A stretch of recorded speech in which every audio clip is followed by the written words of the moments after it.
Welcome to First Timer Fridays, tips for first-time homebuyers. Today we're going to talk about the difference between a pre-qualification and a pre-approval. So you're ready to buy a home. You've been squirreling your money away for a down payment and all the fees that are associated with purchasing a home. You have been working on your credit score, you haven't done anything crazy, and the scores look good. So traditionally, you would get a pre-qualification, which is an easy way to see if you would qualify for a mortgage. You would put in your down payment, you'd put in your price point, some basic personal information, and they would run a credit check. There's no W-2s, there's no bank account information. It's just preliminary. Typically, when you're working with a realtor will not start showing you homes until you have that pre-qualification. Just saves everybody some time, and it means that you're serious about your next step.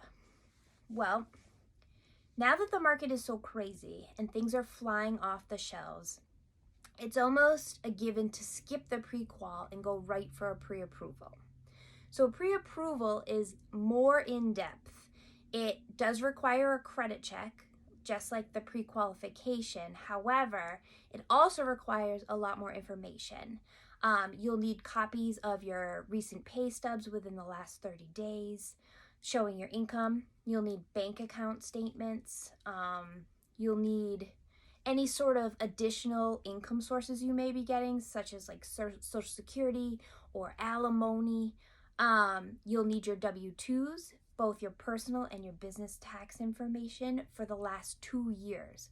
So there's a lot of information you have to gather to apply for your pre-approval. So you'd want to find a local lender versus like a Rocket Dog or any of the things you see online, because a local lender is going to be at your fingertips. If there's a problem, if there's an issue, you can call them up, you can meet with them in person.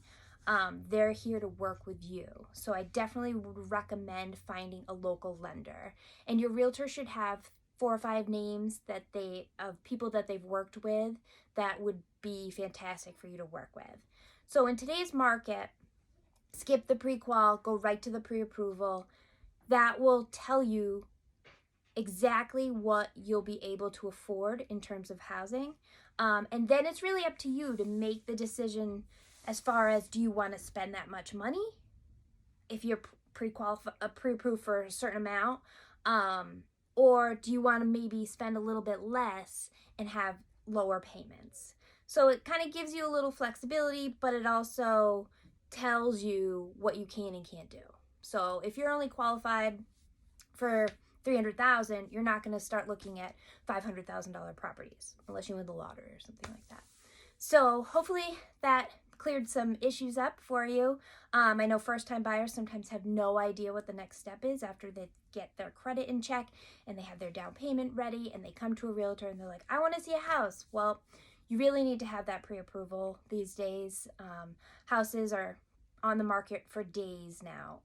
Rarely you see anything hang on for a couple weeks.